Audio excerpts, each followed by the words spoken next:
Hello all, welcome to the VShow Live, day 6 today. We're on Saturday, but as I promised you, I'm going live with you every day for the upcoming now already 24 days. It is an initiative, 30 days, 30 lives, 30 webinars on different topics. If you would like to find out the topics, go visit my webpage, vmentoring.com/30daylives, where you can take a look at the whole calendar, the topics of the upcoming lives, and of course, you will be able there to register to receive notifications about the upcoming lives. But also, you will receive in your email the previous recordings. So I think it's a great idea to spend this time together during those difficult times. I don't know about you. Here in Greece, we're in a lockdown officially, about like 10 days or more.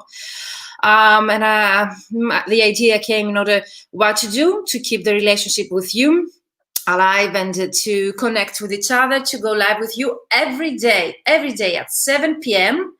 And I'm reintroducing the initiative this because today I saw that 77 people already joined me to this initiative. So you registered since yesterday. I assume that most of you found it at the Financial Success Summit that took place until today. It was. So now I think you can upgrade for the pro packets if you want to watch the Financial Success Summit.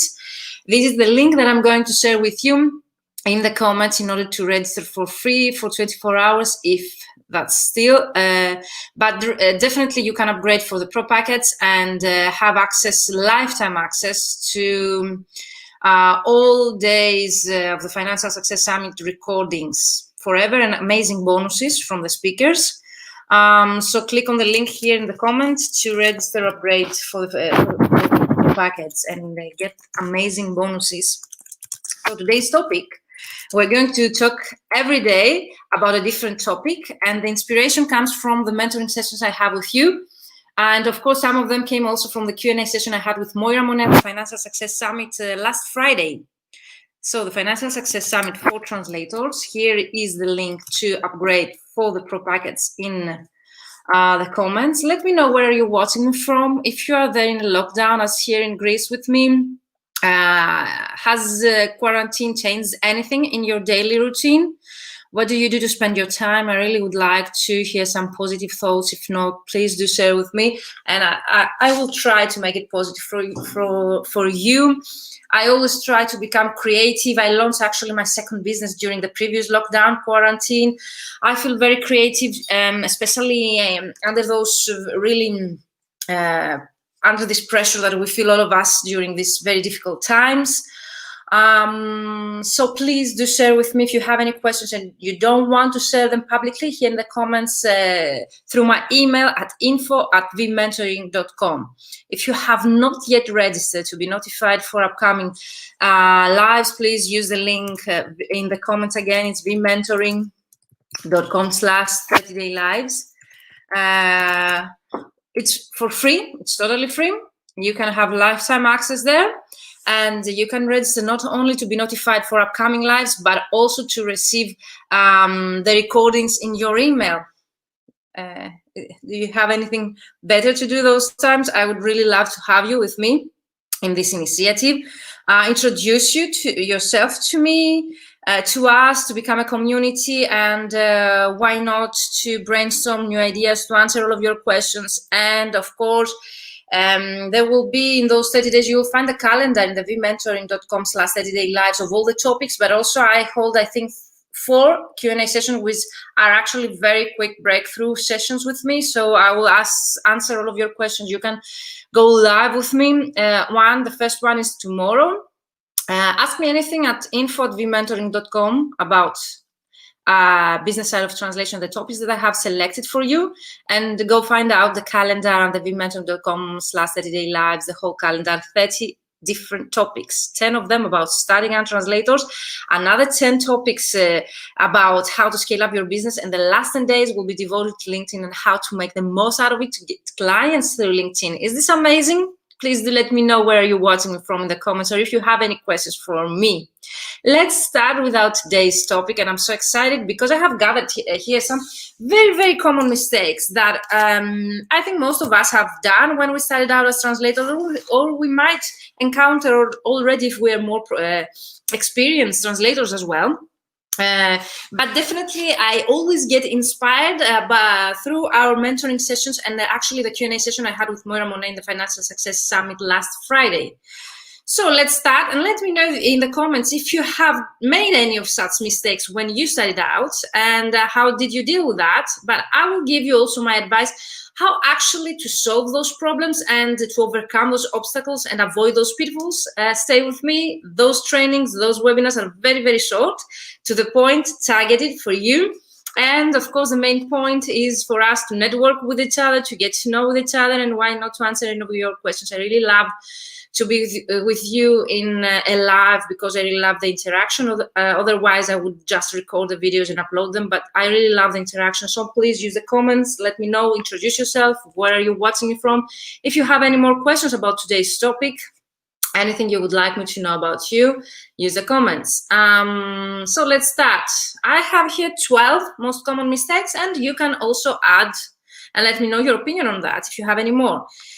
So one very common mistake that I deal with my mentees is that when we start out as translators, we tend to accept everything. And by everything, I mean whatever is the project that comes to our inbox, we tend to say yes to the project manager, because most probably, yes, we want the experience or the money of that project, and we want to also test ourselves if we're good or not to those projects. But I really, really recommend you do not accept everything. And by everything, I mean, do not accept all projects. Hello, Lucy from Prague. I'm so happy to have you here.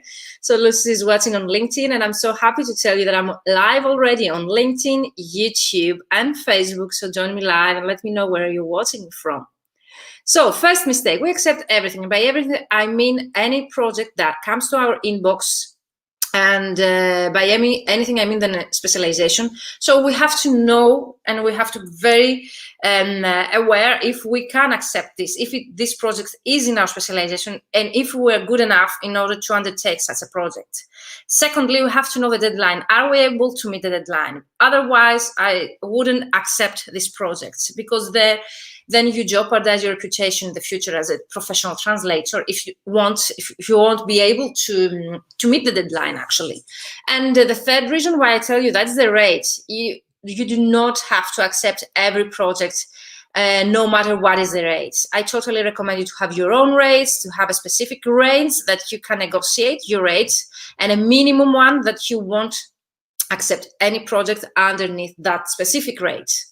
So that comes to the second most common mistake that I see starting out translators make, and this is they do not have set their own rates. So what do? We tend to accept any rate that the translation agency suggests us, and this is very, very big mistake, because we need to have our own rates in order to show us as professionals to the client, and of course in order to make an ends meet and be able to pay our bills at the end of the month.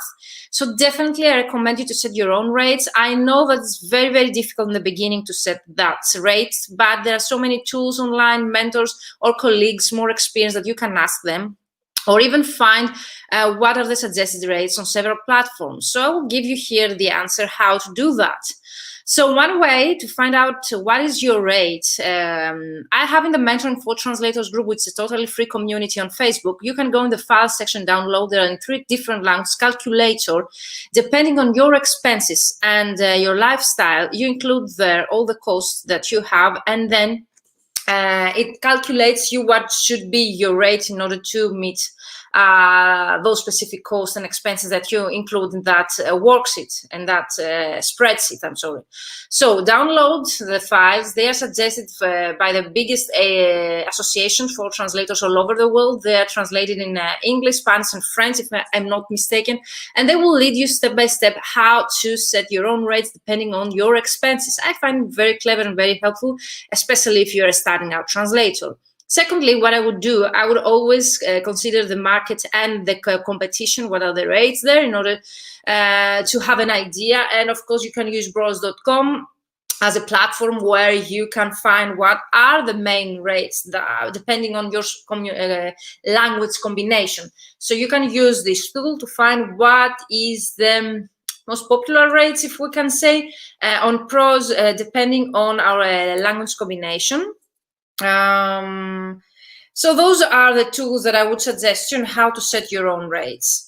So take into consideration the competition, the local markets, the rates that are suggested per language combination from very popular platforms. And of course, there are so many tools from your association. You can download them from the Mentoring for Translators community on Facebook. They're for free. You can include your expenses, and you can find out what is your own rates depending on your lifestyle. I find it very clever.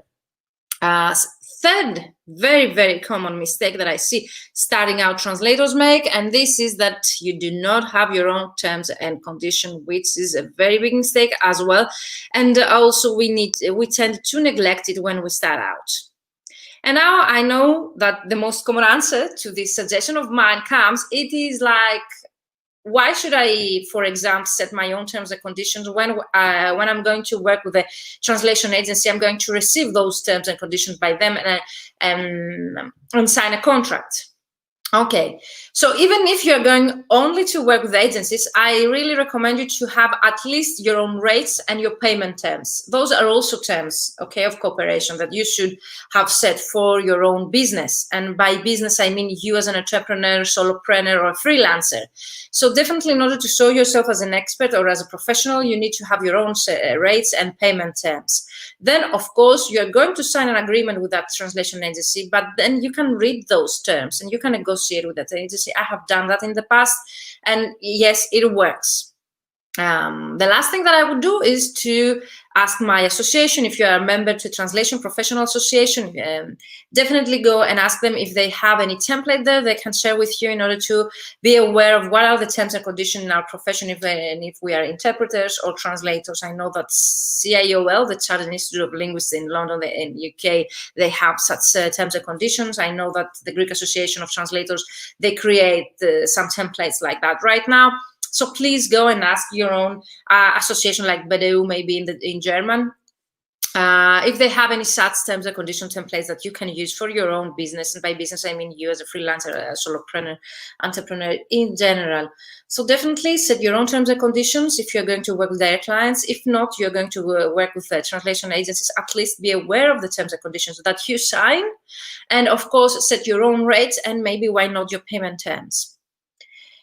Fourth mistake, we're in the fourth mistakes in my list that we make as starting out the translators. We do not take into consideration the reliability and credibility of that agency that we're going to work for. We're so happy, excited when we get a project, or maybe we're accepted in the database of a translation agency, that we neglect to take into consideration the credibility and reliability of such companies. And the results most of the times is that the translators come to me and they tell me, okay, I got accepted, but I was never paid by that agency, or they correct my mistakes and they didn't accept to pay the whole, for example, amount that we have agreed in the beginning. So those are very, very common mistakes and problems that we deal with when we start out as translators. How we can avoid that? There are so many platforms that I totally recommend you to check for the reliability and credibility of such agency. One of those, I know that there is the payment terms, which is a very small amount that you can pay, and then you can ask for any agency that you want, and also you can look for that agency in the previous feedback that there is a database there, and you can search what is the feedback of previous entries there. Then there is the blue board on pros, where you can go and check even with the free version. You do not need to have the paid version. Then you can check the number that they have the degree, like it's from 0 to 5. The 5 is the best one for agencies. So you can have an idea with the free version, at least. I mean, if you do not have access to the full feedback from other translators, at least you have an idea from the score they get there, the blue board, the agencies. And I totally recommend you to do not work, or at least take into consideration those comments if there are less than 4. Other ways that you can check credibility is to ask other translators, other colleagues, the community in general. And of course, there are so many Facebook groups like Speaking Dolphins and other groups where you can ask for a recommendation for a specific agency. So please, the next time that you are going to be accepted on the database of a translation agency that you haven't worked before, or even you are got assigned your first project by an agency that you haven't worked before, please check for the credibility on online platforms that I just shared with you. If you just join me live, because I see people joining me live right now, you will be able to watch the recording anytime, lifetime access for free.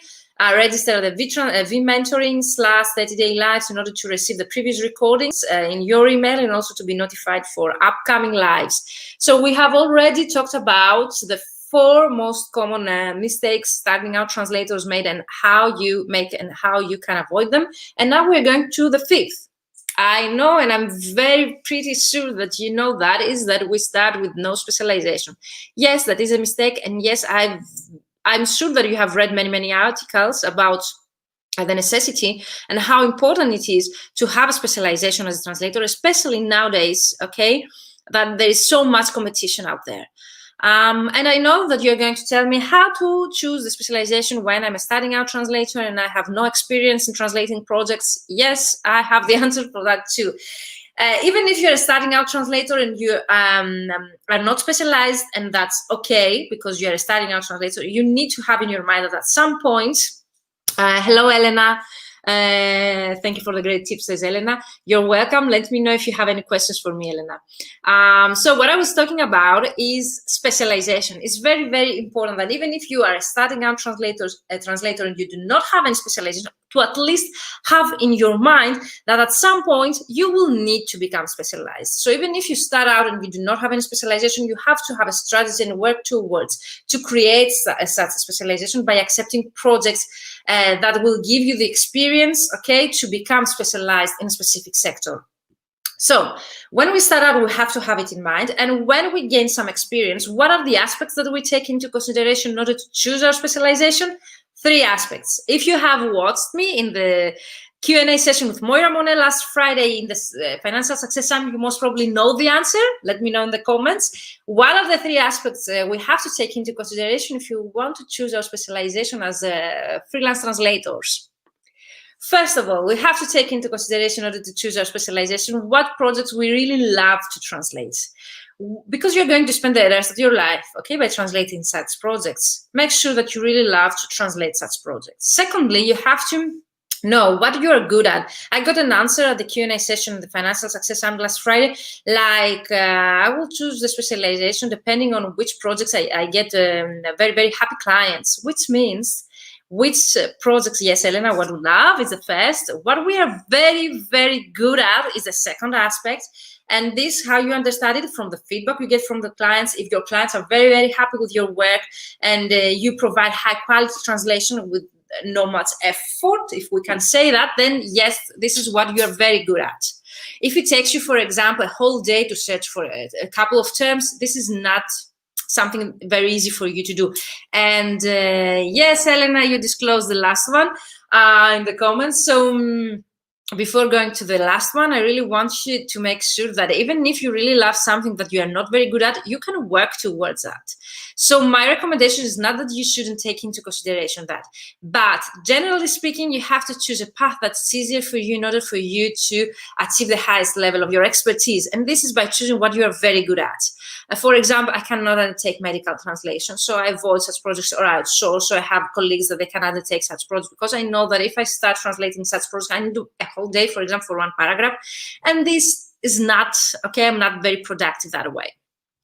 The third aspect you have to take into consideration to choose your specialization, this is very important, you have to take into consideration what the market needs. So Elena, you disclosed that in the comments. Thank you so much. So not only what you love, not only what you're very good at, but also if there is such a need in the market right now, if you're able to make money out of this, okay? This is also very important when you start out as a translator and you want to see some income, okay? at the end, in the end of the month. So let me know what you think about that. If you have ever got to such a point in your career where you need to choose a specialization. This doesn't apply only to starting out translators, but also restarting out translators. Like if you are 20 years in the business, we had such an example last Friday in the Q&A session. You are 20 years in the business, but you are not happy with the translations and the translation projects that you undertake, then you can change that. I know it might be more difficult, but it's totally worth it if you really do not love what you're doing. Definitely consider to choose another specialization. It will be difficult. It needs a specific strategy, but it's totally achievable. So Elena, thank you so much. Let's continue to the 6th most common mistake that we make as starting out translators. We are either not confident at all or very, very confident. And why is that a problem? Why is that a mistake? Because what I've seen during the sessions with my mentees is that either we are very, very confident and we accept projects that we are not able to deliver on time or deliver high quality of our work, or we are not confident at all. So what we end up rejecting projects that we could have undertaken and we could have delivered on time and with a high quality work. So it's very, very important to have a balance in that, to be confident enough in order to undertake those projects that you can deliver on time and with quality. And I know the next question that comes is, how should I be aware of my confidence level, like if I'm overconfident or not confident at all? Yes, most of the times you need another person to tell you so, or to have a guidance on that, but definitely the path that you will choose and also the future will show that as well. But I myself as a mentor, I totally help my mentees. So whenever they reject a project, I tell them, go back and accept that, or please do not reject that project. You can deliver on time with some work on that specific topic, or with a second translator as a reviewer or proofreader, you can definitely work on that specific project. Or you can have a mentor to tell you like, okay, I see that it's a very demanding project. And for example, your turnaround per word per day is not more than 1,500. And if the deadline needs you to work for more words per day, maybe you should consider either to work it with another translator or be at least honest to the project manager that the words that you can undertake per day are that high. So be honest to your project manager about your productivity and not be overconfident or not confident at all. Okay, we have to have a balance on that. A mentor can always help us, or a consultant, about that, and also being honest to the project manager if we can meet the deadline or if we are specialized enough to undertake that specific project. Really helps. So another, we are in mistake 7, mistake that we make, and I couldn't say mistake, but it's a problem, if we can say problem. We work isolated, and that's our truth. This is our profession. Translators work isolated.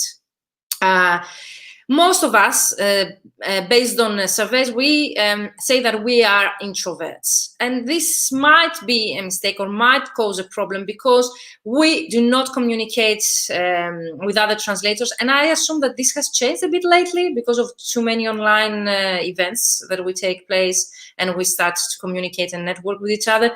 But we used to be very isolated in such a point that we didn't have, we weren't aware of the developments in our profession, or we weren't able to ask another colleague, if you have actually worked for that specific client, what is your feedback on that, or ask questions about for exam 4/8 and so on. So please do not work isolated. Become a member of a community, so you will be able to ask questions, to receive feedback about a specific client or your work or the conditions that you work, so as to be able to know what is wrong or not and what you can change or not.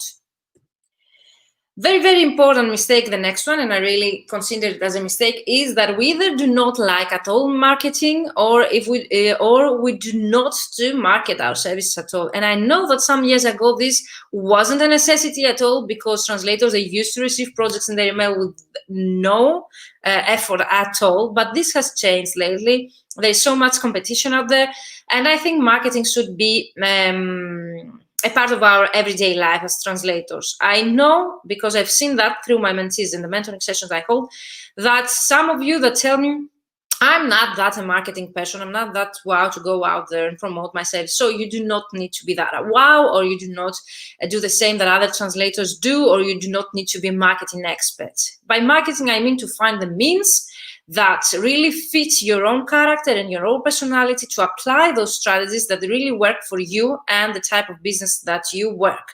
So find one or two strategies among all of the strategies, marketing strategies that exist out there, that really fit your personality, and apply them consistently, like on a weekly basis, if that's possible. So you do not need to do what everyone else do. So if you do not like videos, if you do not like blogging, you do not do those things. But if you find another way that you can do, for example, to promote your services by writing articles or on newspapers, or becoming an active member of a local association, several different ways, please choose at least 2 marketing strategies and be consistent with your marketing on a weekly, at least, basis. You need to be consistent with your marketing. Then I have added 4 more mistakes because of our last Q&A session. So we tend to think that by lowering our rates, we become more competitive. Such a huge mistake. Please do avoid that. Do not lower your rates because you think that that way you're going to become more competitive. Not only you lower the standards of the whole profession worldwide, okay, but also you are not going to see any change in your, for example, bank account at the end of the month.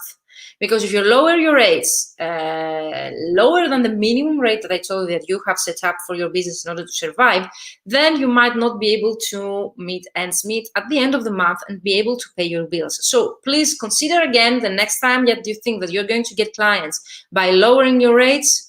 I would really suggest you to double your efforts in order to find clients that they will really appreciate your rates, your quality, and you as a person and professional, rather than lower your rates in order actually to get those clients that they're coming to you only for your rates. So what do we do with my mentees in order to avoid such situations? First of all, we set our rates depending on our expenses and lifestyle. Of course, we have a threshold and also minimum rate. And also, what else we do is find the right marketing strategies, and we do the client's avatar exercise in order to find what is our ideal client that would be able to accept our rates, the way that we work as professionals, and so on. So definitely it's something that you can do on your own without a mentor. So find out who is your ideal client, work with your client's avatar, marketing strategy, find the marketing strategy that really works for you, be consistent with your marketing strategies, and find those clients that are able to pay your own rates, pay you, respect you as a professional and the work that you do and the quality of work that you provide. So this is my 5 cents to that. But lowering your rates, that might end up to you without having any money in your account, or the right money in your account by the end of the month. You won't be able to pay your bills. And of course, you jeopardize also not to be able in the future to actually make your rates higher. So think again twice or 3 times, because I have my mentees coming back to me and tell me several stories like they cannot accept any more such projects with such low rates. They do not know how to readjust their rates since the clients have already been working with them in that specific rates frame, and so on. So please reconsider the next time that you think that by lowering your rates you're going to become more competitive in the market. This is totally very common mistake, and I would totally recommend you to avoid that. And please watch the recording to find out how. So 3 more mistakes before I leave you here is that I heard from one of my mentees, what is any other way to turn leads into customers rather than providing discounts? Such a huge mistake, okay? This is not only for starting out translators, this is about all of us as translators. We do not turn leads into actual clients by providing discounts.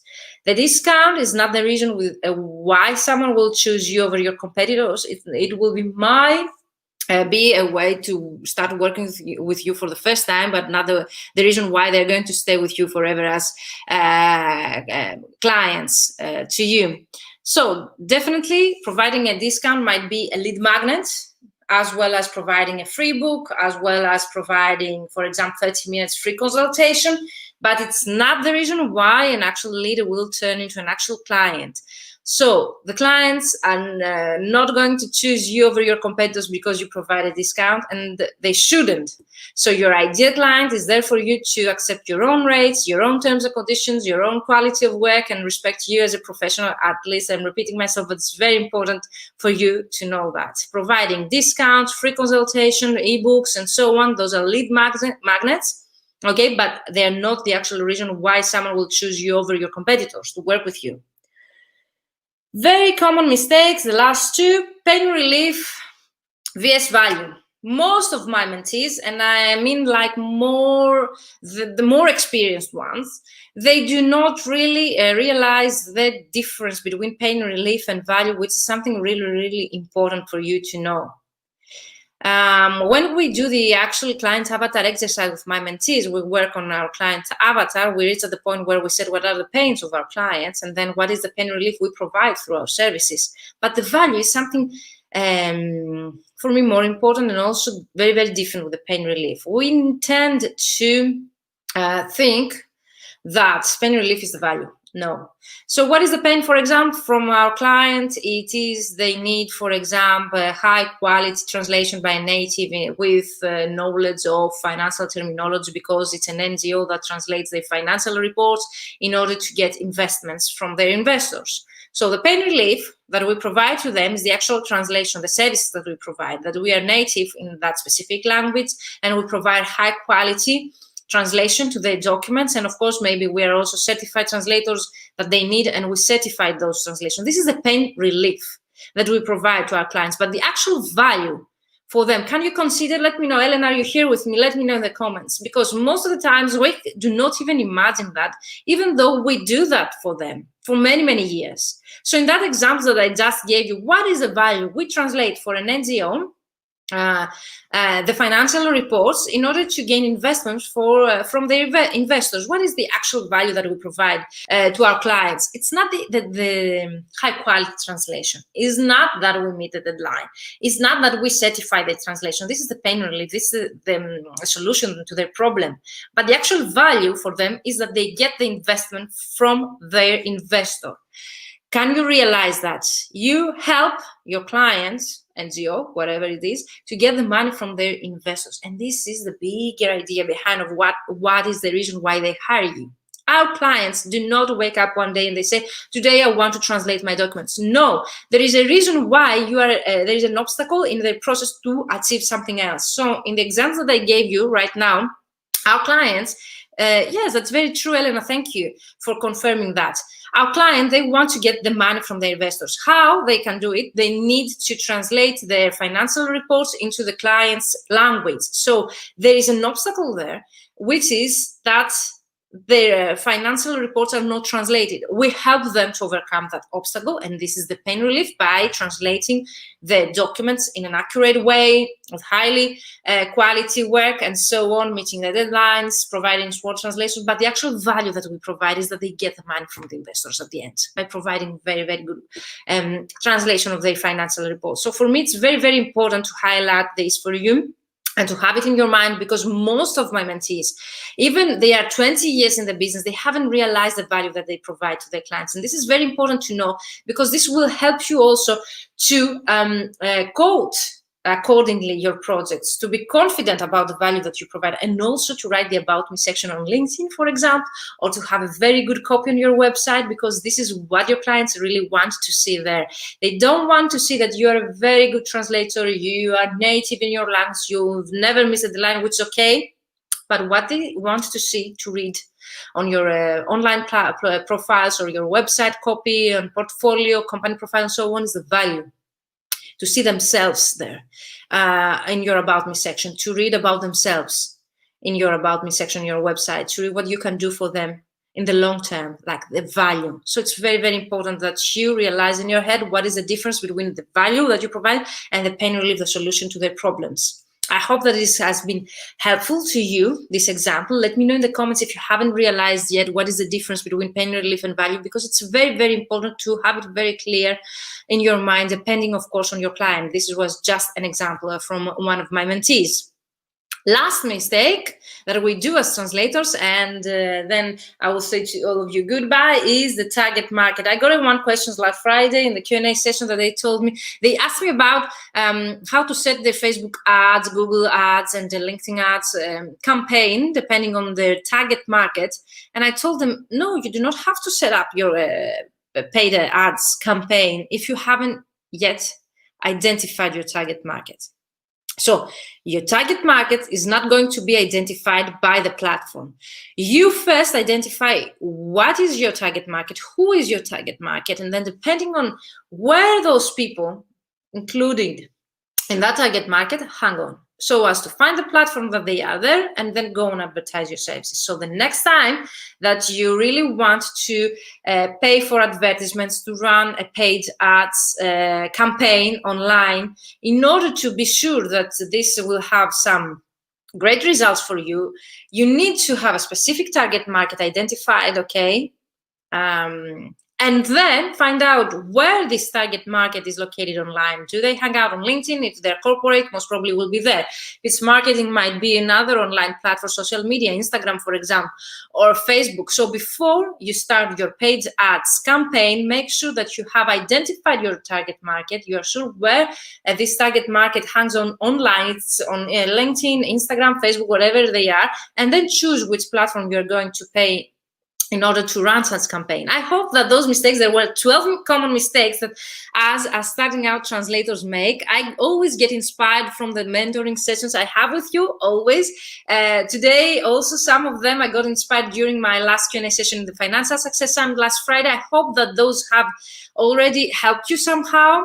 So Elena says, PM can help in your development too. I would take their feedback in a good way and use it to improve as a professional. Of course, PM's work is underrated. Sometimes they can be incredibly helpful instead. Yes, sometimes, Elena, they are. Sometimes they are not willing to give you feedback. Sometimes they are not able enough to give you feedback on your work.